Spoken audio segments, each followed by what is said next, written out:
All right. Welcome, everyone. Thank you so much for joining us today. We're going to give it another 30 seconds or so to let everyone get situated, let their sounds connect, and then we'll get started. So thank you again.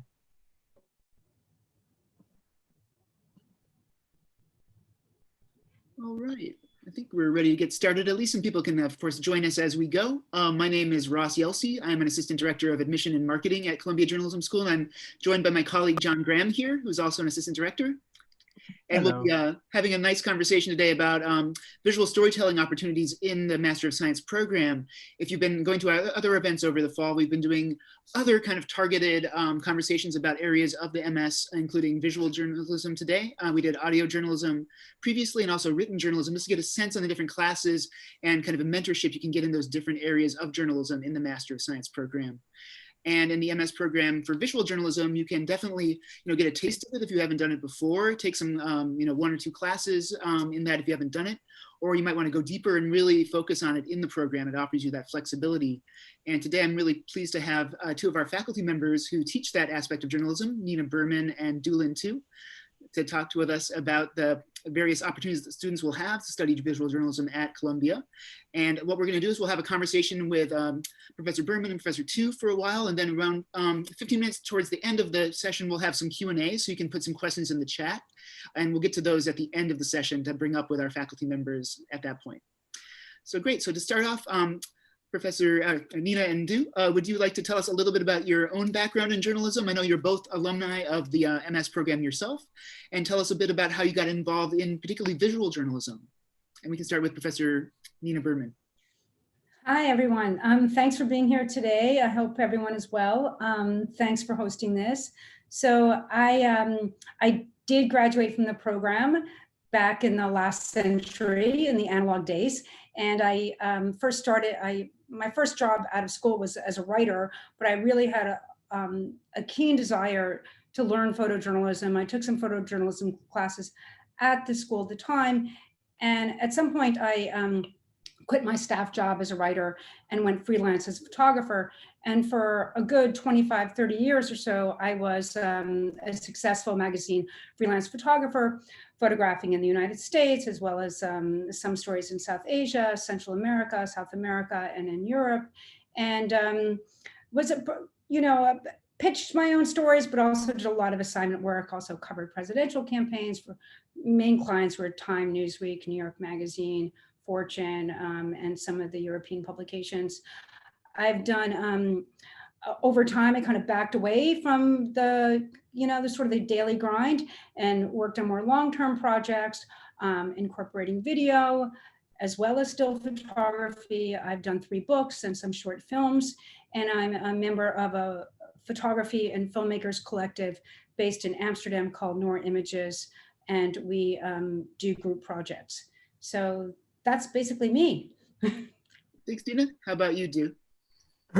Yeah, so I am, excuse me, frog in my throat, allergies. I am also a last century grad of this place. So I went through and back then you had to select either newspaper, magazine, or broadcast. And I was one of the broadcasts. But back then, broadcast meant TV and radio, which both I discovered I didn't want to do. After graduation, I went to live in London and I worked at ABC News, which sounds really super sexy, but the day-to-day work was not. I didn't get to hold a camera in my hands. Like, it was one of those things where when you're a producer in television, you're kind of like a project manager and you don't actually get to make the pictures. And so I did that, and I came back to New York after graduation, and this was, this is right around the first .com wave, which is like 2000, actually the bus was 2000, but somewhere around there, I got a job at a .com, and it was weird because having just graduated from the program, back then the idea of success was, at least if you were broadcasting, it was like if you worked at CBS News or CNN or one of those places, right? And that just wasn't me. And so I ended up at this .com, which, obviously the web is, nothing special, but back then it was almost like, why would you work on the web? That's so early but I got to hold a camera. And so that was why I chose that job. And I worked on there for a while until we, like all other .coms, failed. But it was a good 2 years of my life learning how to film, learning how to edit. I edited on the first version of Final Cut that came out, which was breakthrough because it was the first time you could edit on your laptop and you didn't have to spend like $100,000 on an edit system. So I think it wasn't by design, but I just followed my love of doing the thing, making the thing, holding the camera, filming, getting in the places I had to get in, and then coming back and telling the story. So that's how I landed here. And then my reporting professor, or what they called RW1 at the time, he became dean, David Claytel, who passed away a couple of years ago. A good friend and mentor of mine, he said, do you ever want to teach? And I never had wanted to teach. That was not on my radar, but I needed a few extra bucks. So I said, sure. And I jumped in, and I was supposed to co-teach with this other instructor. And he, like the first day of school, he was like, you got this? And I'm like, I don't have this. I don't know what you mean by have this. He goes, you got this? And he kind of abandoned me, and I was thrown into the water. Luckily, I love teaching. So, ever since then, I've done the films, the documentaries, and the teaching. So that's how I'm here. That's great. Thank you so much. And I was wondering if you both could talk about the kind of skills that a visual journalist should have whenever they're telling a story using a camera. I feel like many people nowadays feel like they can tell a story. We all have phones. We can all shoot pictures, but it's different when you're a professional visual journalist. So I was hoping you can speak to those skills and thought processes that professionals should really have. And we'll start with you. Sure. Well, it requires a different kind of reporting skill first. So, for written journalists, the idea of actually witnessing might not be that important, but for visual journalists, it's absolutely essential. And so your reporting is also about, is one, learning what your story is about, but two, also knowing when you should be someplace.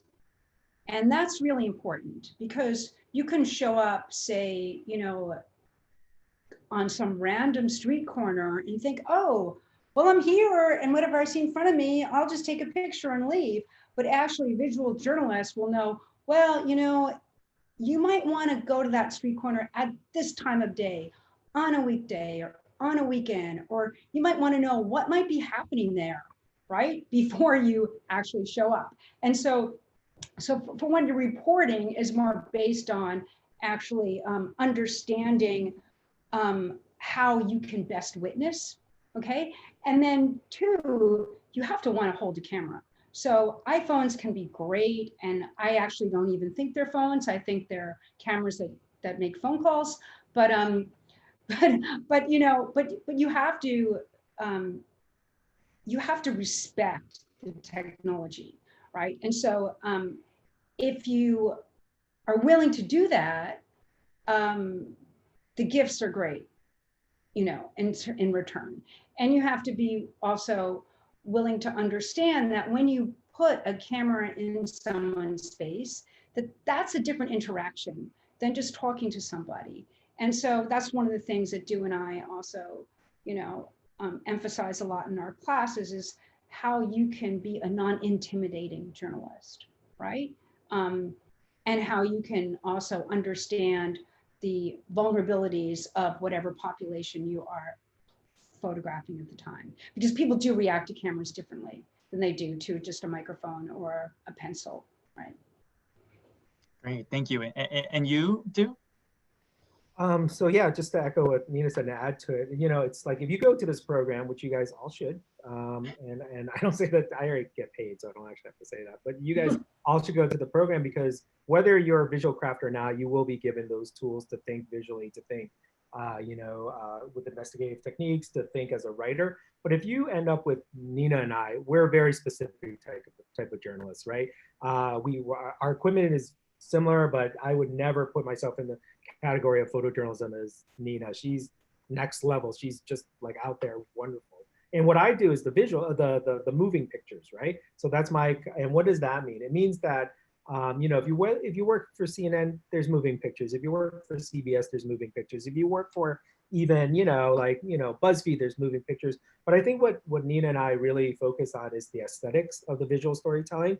There is it's like learning to be you know, there's different levels of writing. You know, some people are really great news writers, and some people just, their prose just drips like fiction from the page, right? I think, you know, maybe I'm egotistical, but Nia and I really want to push that, where things feel cinematic, things feel almost, dare I say, artful in the approach to our storytelling. So this is, of course, on top of reporting and journalism, right? So if you go on YouTube or Vimeo or any of these places, you're going to see 16-year-old kids who can shoot unbelievable footage, but they can't report. They don't know what a story is. They don't know the ethics. They don't know any of that stuff, right? But sadly, sometimes you'll find reporters who have the reporting and ethics, but they can't make a picture, right? And so that's you know, where the moment screams for either an image or a piece of video. So I think the reason for the VC, and we'll talk about this later, is that we said, you know, we want the journalism, but we also want the aesthetics, right? Like those two don't have to live separately. And so I think that's where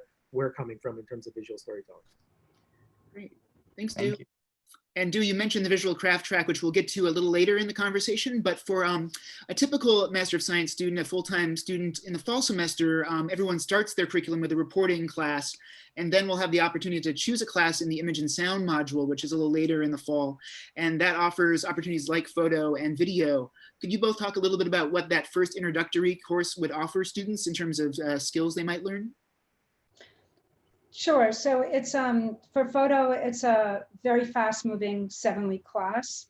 You learn the basics of DSLR cameras. You learn shutter, aperture, ISO, focal lengths. You learn how to about different file types. You learn how to export. You learn how to edit. We use Adobe software to do that. You learn how to write a good caption. So you learn how to submit your pictures in a professional way. You learn how to cover events as well as do portraiture, which is increasingly important in photography. And you learn how to do a photo essay as well as ethics. And in some different years, we've also had a little bit of writing about photography. Yeah, and in terms of video, well, let me add on top of that, like this is all while you're learning the craft of reporting, right? And so it's very technical. That's not a dirty word in our field, right? You really have to learn the technology. You have to learn the software. So in some levels, it's not harder in terms of, like investigative journalism is hard. It's not a comparison, but it's a lot of time in terms of the software. In my world, it's video. And so we train our, thank God Nina has them first. So she does a lot of the heavy lifting for me in terms of aperture and what does that mean and all kind of like the technical camera stuff. But then when the students come to my part of the BC curriculum, it's about how to make the moving images tell a story. So the, shooting sequences, lighting, interview, audio, all these kind of things come into play. And so your first semester, you're learning reporting, but also you're becoming a technician with the equipment, right? Those two have to come together. And the idea is that by the second semester, you're ready to tell really advanced stories, right? Because you have some of the technical training, but also you have some of the reporting. Now, I need to stress, right? Like we use these terms like reporting class, like you'll take reporting. Every class is a reporting class, right? If you go take my documentary storytelling class in the spring, that's still a reporting class. It's not like you take this one weird thing called reporting and then you do other stuff, right? So everything, that's the thing that you guys, if you're applying to this school, you have to understand that you want to report. And if you don't want to report, this might not be the place for you, right? But if you do want to report and you want to take great images and produce cinematic films, then this is home for you, right? So that's what you get in the first semester leading into the second, which is like where you do your master work. Excellent. Thank you both so much. And so that was like the image and sound course, which is offered in the fall, but you also teach 15-week seminar and production courses, which are amazing courses. For anyone who has questions about that, these are really where you can narrow in on a specific area of journalism in the spring semester. 15 weeks long, you really get a deep dive in a certain multimedia skill set or a certain beat. And Nina, you actually teach a class called visual storytelling. And I was wondering if you could tell us about that class and specifically the kind of skills that a student will develop in that class. Sure. So this is a class that is open to students who have photography or video background. So that means that either they took a photo or video class in the fall and sound and image, or they're coming into a school with proven proficiency in one or both of the mediums. And the class, I created the class basically to acknowledge that photojournalism was once thought of as like one picture or a series of pictures strung together to tell a story.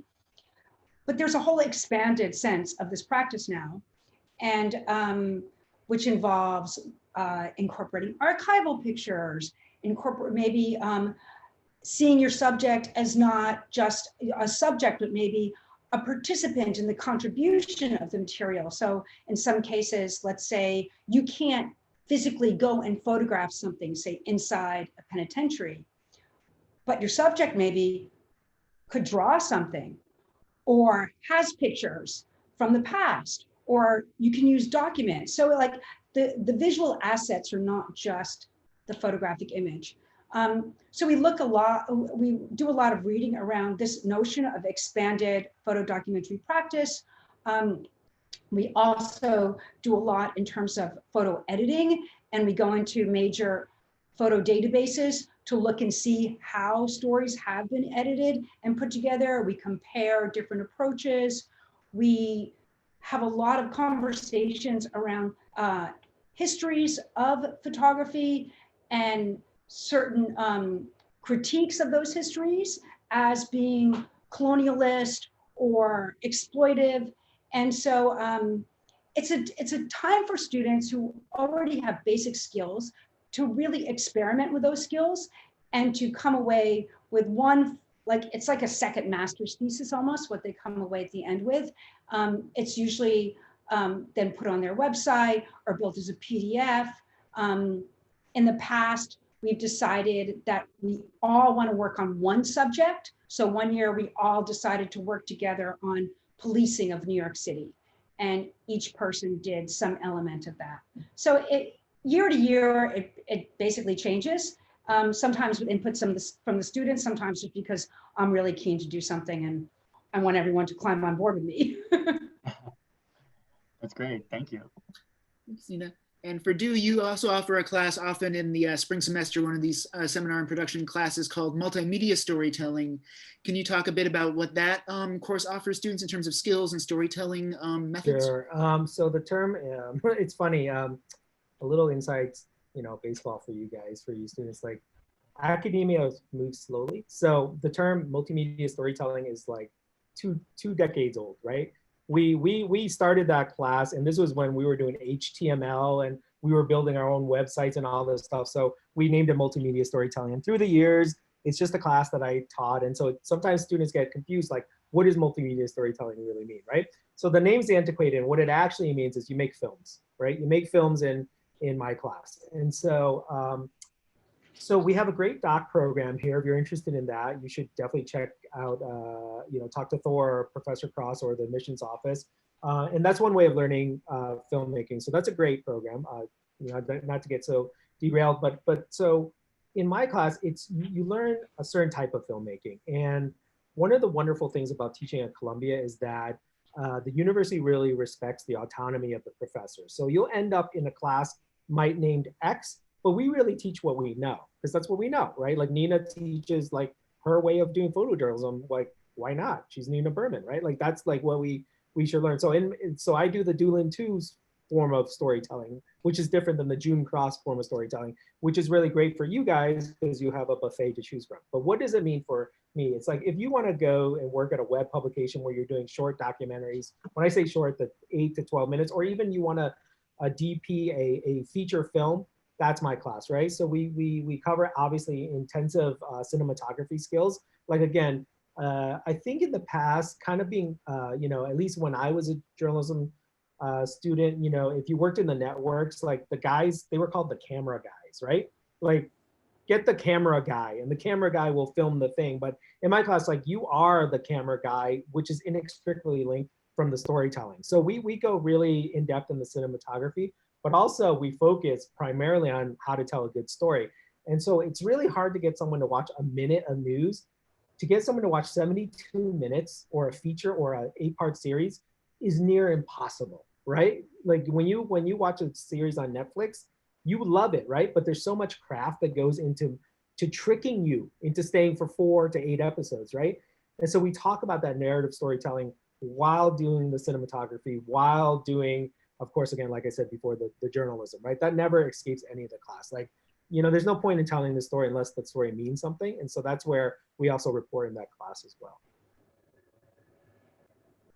Amazing. Thank you so much. And now you both work with students on master's projects. And for those who may not be familiar, you will have to do a master's project while you're here. It's a reporting project. It is journalistic in nature. But when you're in the MS program, it can be multimedia. It can be a variety of different mediums, actually. So I was hoping that, you know, you both could speak about what it's like working with master's students who are working in a more visual kind of master's project, and how you advise them on that. And maybe if you have any examples of, you know, interesting stories people have done in a visual manner. Nina, if you could begin. Well, just to clarify, there's actually, there's not as many options for the masters. So you either do an audio masters, or you do a written word masters, or you do a photo masters. With your written word masters, you can take photographs, you can take videos, but you will not have a dedicated professor to advise you on that. Okay, and so if you do a photo masters, you will have a dedicated professor, me or somebody else. And that means that your masters is primarily photography driven. You still report, of course, you will still do some writing, but it won't be 5,000 words. Examples of previous photo masters have been one student who now regularly photographs for Wall Street Journal, New York Times, BuzzFeed. She followed a family, a homeless family who had decided that, who was located in one part of New York City, but the mom wanted to provide continuity for her kids who had gone to a school in another part of the city. So she stayed in that school, which meant that the kids were literally commuting 4 hours a day, okay? Which was unbelievable. And she followed this family over time, and because she couldn't have access inside the homeless shelter, she gave them cameras, like little Polaroid cameras, and they photographed their life inside, but she would follow them on the subway. She got access inside the school. She photographed the mom on her job. A few of the kids were undocumented, as was the mom. So there was a whole lot of negotiations to work through. So that was one. There was another student who's now a photo editor at Time, who did a portrait project on how artists are responding to the 2016 election. And she photographed artists who were, you know, pro-Trump, artists who were anti-Trump. And it was like these amazing portraits. And she did, I think, about 12 or 15 characters.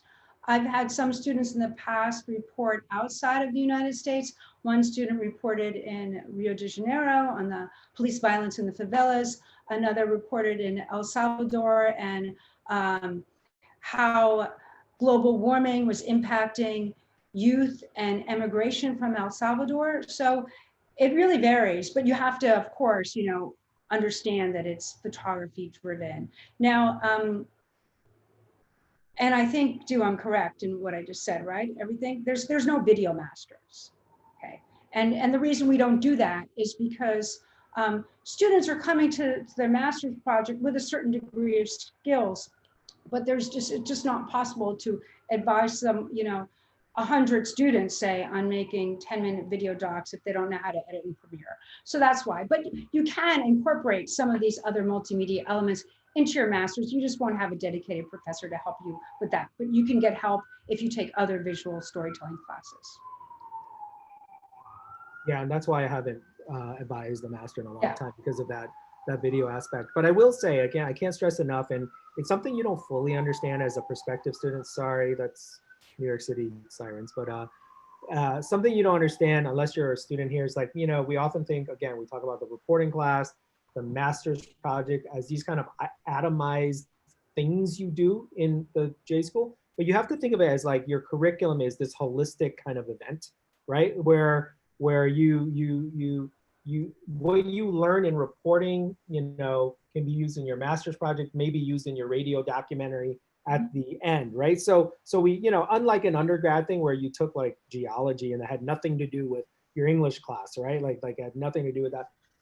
Like J school is a little bit different. Like everything informs something else. So as Nina says, you might not do a video part of your master's project, but that reporting that you do may be transferred into something you may do in my class, of course, with conferring with your professors and all that. So that, again, your education in J school is like this arc, as opposed to these little bits that are that are near each other but not related. Great. Thanks, Stu. And so all the things we've been talking about are things that any Master of Science student could probably take advantage of in terms of the courses, the opportunities to do visual storytelling. But as Stu alluded to a little earlier, we have something also recently established called the Visual Craft Track, which is something that is in its second year now. And could you maybe talk a little bit about what that entails? It's not a specialization exactly, but it's a track, and why you felt it was important to establish it. Nina, yeah, so this was something that Stu and I had been scheming to do for a while. And then when we saw the right opening, we took the jump and are delighted actually at the results. Really couldn't be more pleased. And so the visual track was, inspired by the reality that photojournalists today need to know how to do some video. Videographers can be informed by the aesthetics of photography and the discipline that good photography requires in terms of framing and composition and everything else. And yet these things can be difficult to teach in a quick 7-week class. So me and Stu basically wanted to get our hands on willing students earlier. And so what we devised was to create a cohort that we would meet at the very beginning during the reporting class. And we would create a reporting class that is still very much like every other MS student gets in reporting, but we would incorporate visual reporting from day one into that class and then carry through with those students for the entire fall semester. And I mean, the students survived, right? They were a little overworked last year, but I think they were very much appreciative. And I don't know, I can't imagine ever going back. Actually, I'm really delighted about the visual craft. So do chime in. Yeah. So so Nina and I have been friends for years, and I think at least on my end, as I was mentioned before, my type of the world, like I said, I was in many ways the guy who held the camera for many years, was almost like a service part of the journalism as opposed to journalists in general, right? Like get the camera guy, like I was saying. I think, and the industry has changed so much that the eye is a part of the storytelling, at least in my world. It's always been with photojournalism. So he said, we need to teach this, but it takes so long, right? It takes a long time to learn how to write. It takes a long time to how to make a picture, right? So we grab the students, and we also grab specific students, not kind of passers-by, right? If you're kind of interested in visuals, there's plenty of classes for you. Like for the kind of interest I want to explore, tons of great classes. But if you're like, I want to do that thing.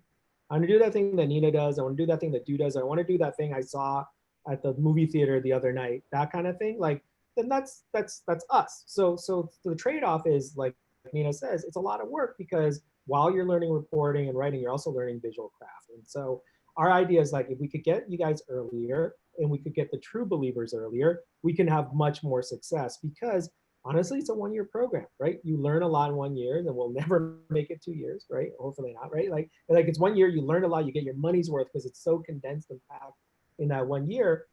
But there's friction in terms of how much you can give to that 1 year. And so we wanted students early. We wanted them in August. We wanted them, if they wanted to be with us all the way to May, right? And so that's a lot of time that we could have with someone who's dedicated to this kind of craft. And that was it.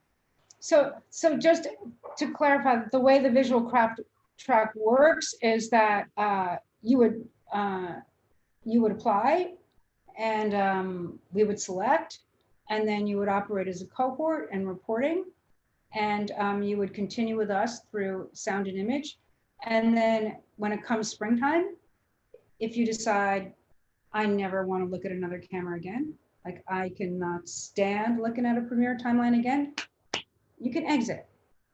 But if you're like, whoa, this is super great, I want to do more, then you would either take my visual storytelling class or do cinematic class. And then, yeah, you would have a super solid, not only reporting, ethical foundation, history, but you would be a person that knows how to use a camera. And that's the fundamental thing, is we want people that want to hold the camera, right? So if you want to produce or something like that, you know, if you feel uncomfortable lugging equipment, you're probably not gonna like visual craft. You have to wanna put your eye, you know, behind a viewfinder. And exactly. So then you're for us. Then we would love to have you in visual craft. And thank you, Nina. To clarify for people who are prospective students, we actually don't have it in our application for admission, this no. visual craft. You don't apply for it here, just to clarify. It's if you're admitted to our Master of Science program in the summer, kind of running up to the full-time programs beginning in August, we'll have an application if you wanted to take part in this particular track. And I think Du and Nina, you've mentioned a little bit about what you're looking for, but what is kind of the process? Is there an essay, or what do you usually ask for when it comes to kind of figuring out who will join that class for you? We have this survey, right, Nina? I guess we call it survey, and it's really like, again, to be clear, you can have zero experience, right? Like, I think what we're looking more for is that desire we talk about, right?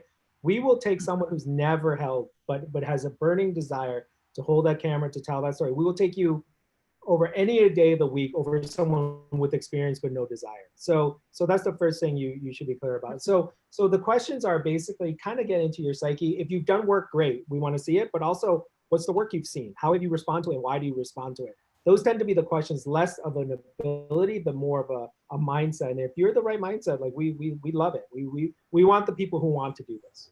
Yeah, exactly. And thanks for that clarification. Yeah, this isn't part of your application to get into J School. This is for once you're admitted, then you will have the opportunity to ballot in pending the survey. Yeah. Thanks, Nina. Excellent. Thank you both so much. And I was hoping that you could also talk about some of the visual journalism focused career paths for some of our MS program graduates. Du, we'll start with, or Nina, we can start with you. Yeah, so I mean, you know, there are still full-time jobs in photojournalism at, you know, I hate to use newspaper, but I guess I don't know what other word to use, media companies. There's also photo editing jobs and internships around that. Photo editing is, I think, a much neglected kind of job path. But I've had a couple students do that. One, you know, working at Getty, this one working at Time. There's an editor at the Wall Street Journal that's a J School grad. So that's for someone who loves photography, doesn't necessarily want to be a photographer, but loves photography, loves the editing, loves the assigning.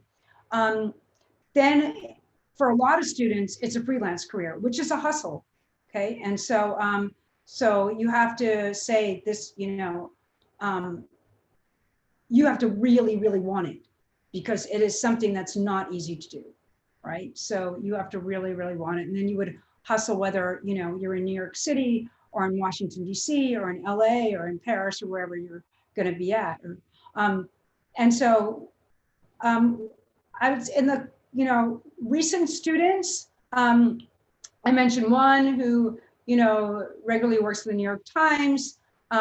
Another got a fellowship from the J School at the Philadelphia Inquirer, and then was hired on full time. So she's a staff photographer there, covering, you know, all the events in Philly right now.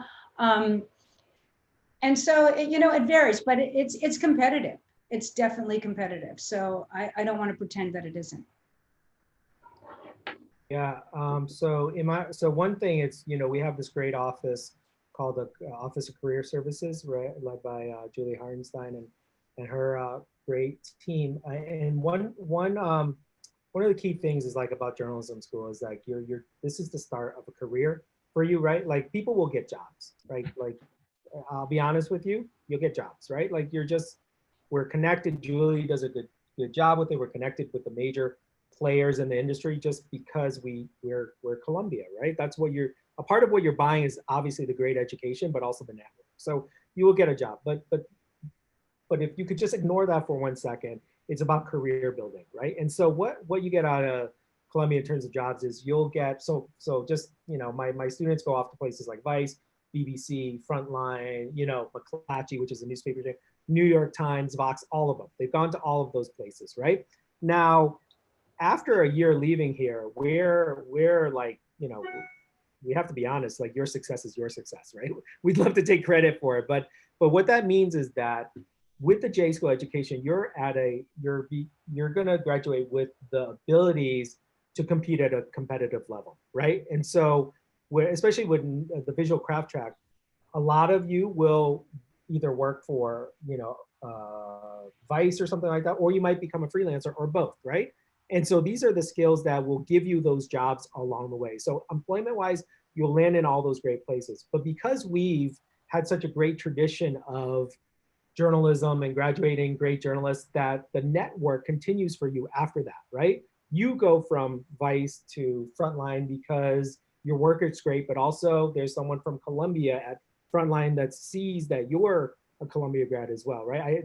I can't undersell that enough, right? The Columbia network is strong. And so networking and jobs-wise is large part of what Nia and I will teach you, but also you're into this family that kind of builds your career. We'll get you the job, but I think the Columbia experience gets you the career. I hope I'm saying that right. Career services, right? I don't want to speak for them. Career development, yep. Yeah, it's career development, right. Mm-hmm. Thanks, Stu. And so I had a kind of a broader question about kind of the skills that are important to have as a visual journalist, but I thought I'd narrow in a little bit because we got some questions in advance of this discussion about certain aspects of a visual journalist kind of job. And I think Nina talked a little bit about this before, but some of the ethical questions about how to navigate that matter, and also how to help make people feel comfortable in front of the camera. What are some ways you work with students to help them do that when they're out in the field doing visual stories, either in video or photography? Nina, would you like to start? We give them language to use. There's ways to talk to people, which is helpful for reporting, especially helpful with photography. So, you can go up to someone and turn them off, or you can go up to someone and open a conversation. So that's one of the things we do. We also bring in speakers who are in the field doing this work all the time, have them talk through stories and explain how they developed authentic access and connection. And that's, I think that's a big part of Columbia, actually. And that will go through all of your classes, whether you're doing visual reporting or you're doing audio, is how you talk to people, which may seem like, oh, I don't know, I know how to talk to people. But actually, I think all educators will say is that in this world of, speaking through text messaging and everything else, that the art of talking to a person is actually something that has to be taught, right? Because if you're a visuals journalist, you're going to be speaking to someone. You can't just text them. And those are the main things. And also how you maybe talk with someone and when you then decide to take a photograph or not, right? So there's a certain, art to that. But I hope I answered the question. Is there any more? Yeah, I think in terms of that, the talking to the people, but when I was, truth be told, when I went to J School, I didn't have to go to J School. I could have gone to a news org and worked for a few years and hopefully had a good editor who promoted me and taught me things like ethics and code of conduct and professional practice, right? But the truth of the matter is the industry right now has been so constricted, right? There's been a lot of job loss that a lot of those kind of mid-level editor positions that would have guided you are no longer there. And so, and I'm not, again, I'm already getting paid, so I don't need to say this, but I've been here almost 20 years. I've never been more comfortable in promoting a journalism education than I am now. The reason being is that what you get at this program is what I used to get for free, my generation, right? Like if you got into a newsroom, you work for 5 years and you'd get that journalism education if you had a good editor. Now that position is not there anymore. And so when you come here, you learn how to talk to someone. You'll discuss things like consent, like what is proper consent, right? You'll talk about things not just from, am I obeying the law so that I won't get sued, but am I doing right by my sources, right? And what is the intent of my storytelling? And those things aren't always obvious. And so you need someone actually to walk you through it. And you actually need to do the thing a few times to really experience those situations where you're wondering what's the right thing to do. And that's what Columbia will do for you, right? And so I think that a lot of times, because again, the newsrooms are smaller now, the tiers of editing are less, which is great because once you get out of J school, you can climb the ranks really quickly. But sometimes you climb that too quickly, you can make a lot of mistakes. And this is the place where, there'll be days where you don't like me and Nina because we've called you on something, right? Better than us calling you on it than a million people who saw your piece, right? And so that's what we do here. And so I think, ethics, talking to someone, the things that you take for granted, you really can't these days. And that's what we give you. Yeah, I can't, agree with you enough on that. It's really true, is that a certain level of editorship and mentorship that you might have gotten in the past is not there. And which means that the possibility of you graduating and, if you didn't have a good education and making a career killing blunder is much greater, right? And so, yeah, because there, you can rise quickly and maybe you shouldn't, right? Thanks, Nina. And so, John, do you have any questions from the chat so far? I do, and thank you so much, both of you, for being so honest and clear about everything with this program and letting us know about the different opportunities.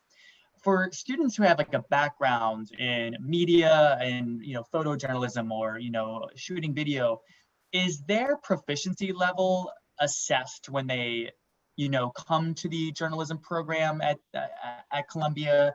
Is that part of the process potentially with getting into the visual craft track? You mentioned that a little bit, but is there some sort of an assessment of skill level at the outset of their time here? So there is not. Along with visual track in the sound and image, there's usually 2 tiers. There's a photo 1 and a photo 2. And there's a video 1 and a video 2. And so beginners are going to be at the 1, and people that have prior experience are going to be at the 2. And so that is, if you ballot for either of those, you will be asked to provide examples of your work and some statement as to what you know and what your experience is, so that we can determine whether you belong in 1 or 2. For visual craft, as Stu said, we're open to beginners as long as they have a keen desire, like a really, really keen desire, and know that they are going to be using a camera, okay? And that's what they want to be doing. But the classes are set up enough so that if you have some students with prior experience, they can still learn quite a lot, even if you have beginners in the same room. So especially, with video, you're usually working in a team. And so it's not as though you're going to enter the class and be bored if you have more experience. That's for the visual craft track. Perfect. Thank you. When it comes to the reporting module in the visual craft track, students are asking if you still write in that class, or are you primarily doing something that is visual? Do you forego any of your writing by doing that visual craft track reporting module? Oh, no, you're right. Yeah, you're basically taking 2 classes in 1, to be quite honest. You're gonna work harder than you've ever worked before.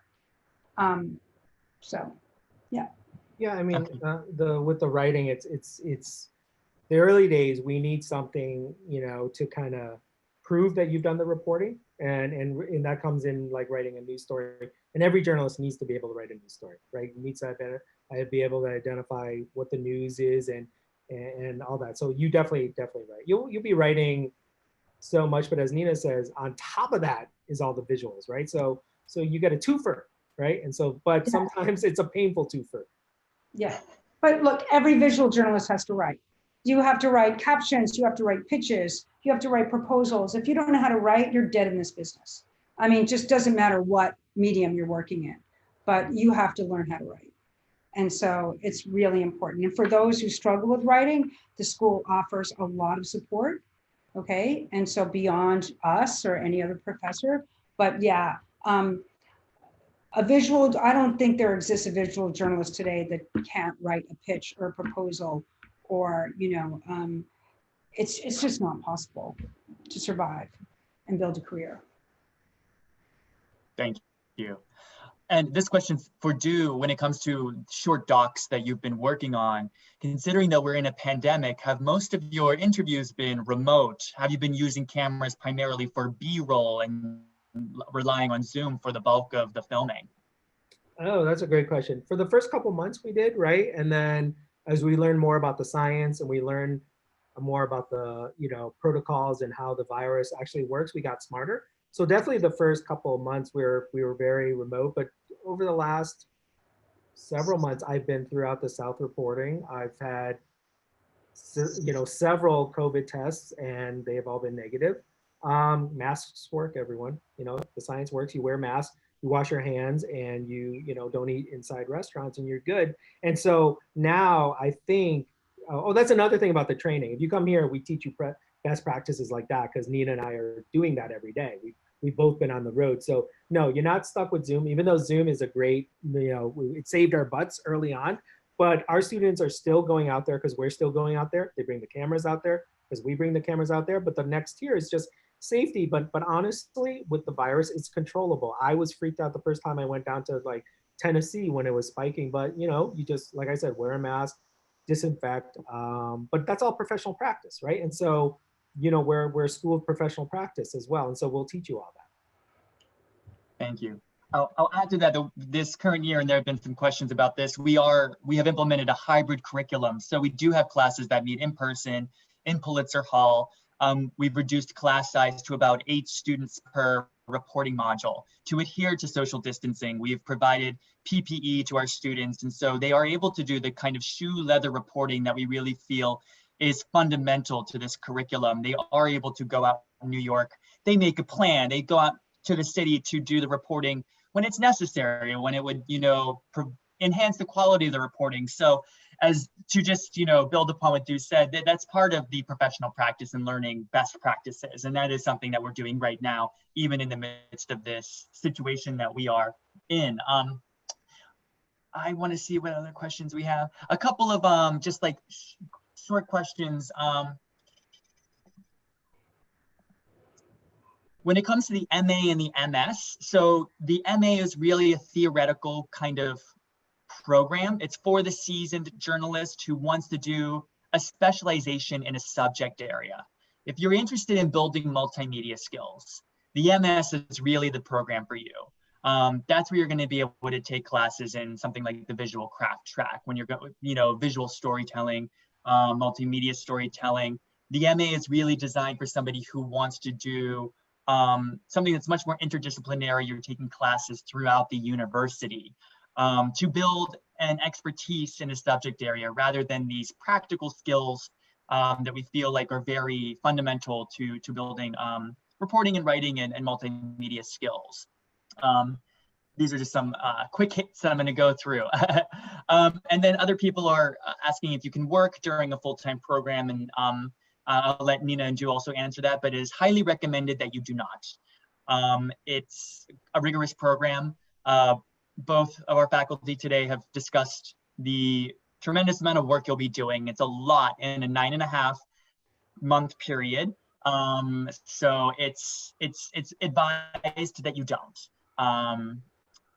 Yeah, let me see if there are any other questions.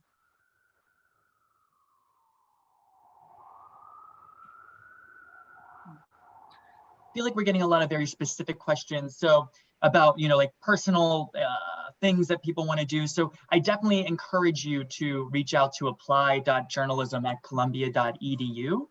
And we're happy to answer all of your more in-depth questions. So I think for now, that's question. Yeah, okay. This is for Du, and I think for Nina too, but I know Du for sure has collaborated with other faculty members to teach classes that have a visual storytelling component to them in the past, like I believe storytelling about the environment and I think covering religion in the past. So I'm curious if you could talk about some of the ways that you've collaborated across different expertise, so visual expertise as well as maybe a subject matter expertise in teaching students in the MS program. Right. That's a great question. So without being so arrogant, we're the best school in the world for journalism. And the reason we are is because of the faculty, right? Like, forget about their labs, forget about art spaces and all that kind of stuff. Forget about, like, any school can build a lab, any school can give you a camera, right?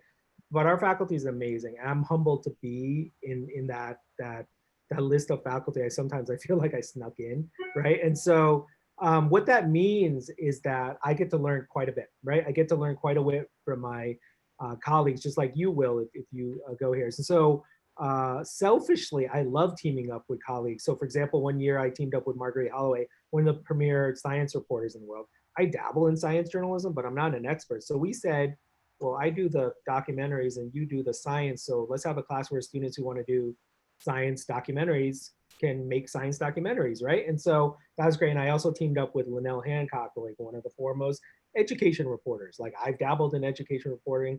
I'm not an expert. And so we did the same thing where, through 14, 15 weeks, they learned education reporting at a high level in New York City. Like, if you want to learn how to report, try to report schools in New York City, right? That's just like an amazing thing. But then I also taught them how to make films about it. And so it's really selfishly a bonus to me, but what the students get out of it is like this understanding that the skills that Nina and I teach don't live in a vacuum, right? We're not photographers, we're not cameramen, right? We're journalists, right? That happen to have these skills. And so that's really one of the ways of kind of bringing it home together for the students, but also as a bonus with those classes, because time is so short, you unfortunately won't get to have every professor you want. I know it's an unfortunate product. There's so many great professors here, but those collaboration kind of classes are great because you get like the flavor of both. So it's a wonderful opportunity for myself and for the students. And I don't know, Nina, if you've collaborated like that. I haven't. I think it would be, I could imagine doing that, and who knows, maybe the following spring, I'd figure some scheme out. It really depends on, the two professors deciding that this is what they want to do. And there's no way of knowing that, unfortunately, right now. I actually do have two other questions that I think are interesting because there's not, because there isn't an ability to do a master's thesis in like a video kind of arena of multimedia skill set in journalism in the visual craft track. Will your class allow people to generate the kind of clips and material for a portfolio to allow them to be able to show those to prospective employers to kind of get a leg up if they want to focus in a more video realm? Yeah, totally. And not just my class, right? So first semester, even if you're not visual craft, you can take a class called Video 1 or Video 2, depending your skill level. So you'll get at least 1 or 2 clips from there, like video clips. You're taught the craft of video journalism, but you have to make a story. Also in the spring, I teach a class. There's like Nina Alvarez teaches a class in video storytelling. There's a lot out there. I can't, ask for the list of classes, but there's at least 3 or 4 workshop opportunities. So yes, if you don't have a master's, there's left and right, first semester, second semester, you have the opportunity to take a video class and to learn from one of the professors. So, the thing is, you're not gonna, like I just said, it's not a case where you're gonna run out of options. There's too many options. That's the wonderful downside of this place, right? We have 2 semesters, we have 40 amazing faculty, plus hundreds of amazing adjunct faculty, right? They're gonna serve up these classes for you. So you kind of have to make smart decisions about what you want, but John, they'll be able to do that. And finally, we do have some specializations like documentary, data program, and I would imagine you would highly recommend not trying to do a visual craft track amidst one of these other specializations. But specifically for Stabile, have you ever heard of students doing both the Stabile specialization and the visual craft track? Is that possible?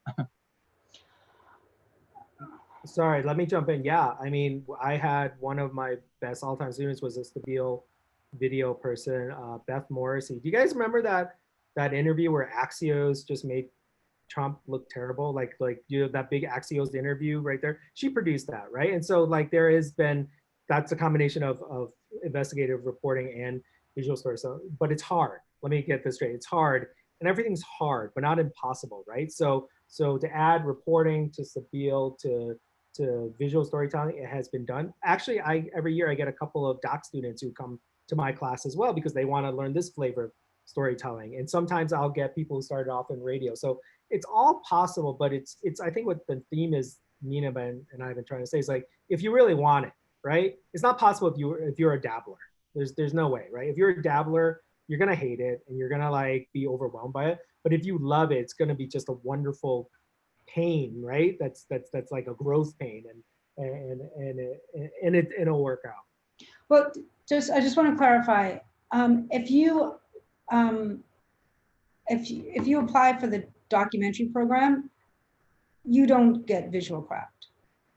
Okay, so that's not possible. I don't think we had any Stabile students to apply last year to visual craft, did we? But it's something that I think we would consider.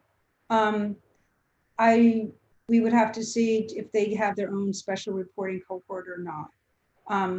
But you know, by taking visual craft or by looking to prioritize visual storytelling doesn't mean that you can't take investigative journalism classes. I mean, everyone takes investigative journalism classes at Columbia anyway. It can seem quite confusing, but basically there is the MS program, and then there's like the MS documentary film cohort, which lasts longer than the MS. It's 3 semesters, right? We're not talking about that at all today, at least not Du and I. And the visual craft you would apply for once you are accepted into Columbia, right? And that would be then, and you don't apply on your admission form for visual craft. All right, thank you so much. I appreciate that. That's all the questions that we have. So great. All right. So thank you so much again, Nina Berman and Du too. You both were fabulous. As always, explaining all of these amazing skills that students can learn while they're here at Columbia Journalism School. And thank you to everyone who came and participated today. If you have very specific questions about your application or things about, which program is the right fit, we are very accessible. We highly recommend you reach out to us at apply.journalism@columbia.edu. I also put in the chat the link to Friday's admissions and financial aid session. We're going to be dealing with the nitty-gritty of applying, applying for scholarships, things like that. Definitely register for that for some more, detailed information about that. And thank you all so much for everything. We appreciate you coming today. And one thank more you thing. again. One more thing. If you guys want, you can email directly as well. Get my email from John if you have specific questions. So you're not, that's remote. I'm glad to reply. Super busy, but I get around to all the questions. So I'm glad if you show an interest, I'm glad to talk to you about any of that stuff. Thank you so much. All right. Thank you all you. so much. Take care, everyone. Have a great day.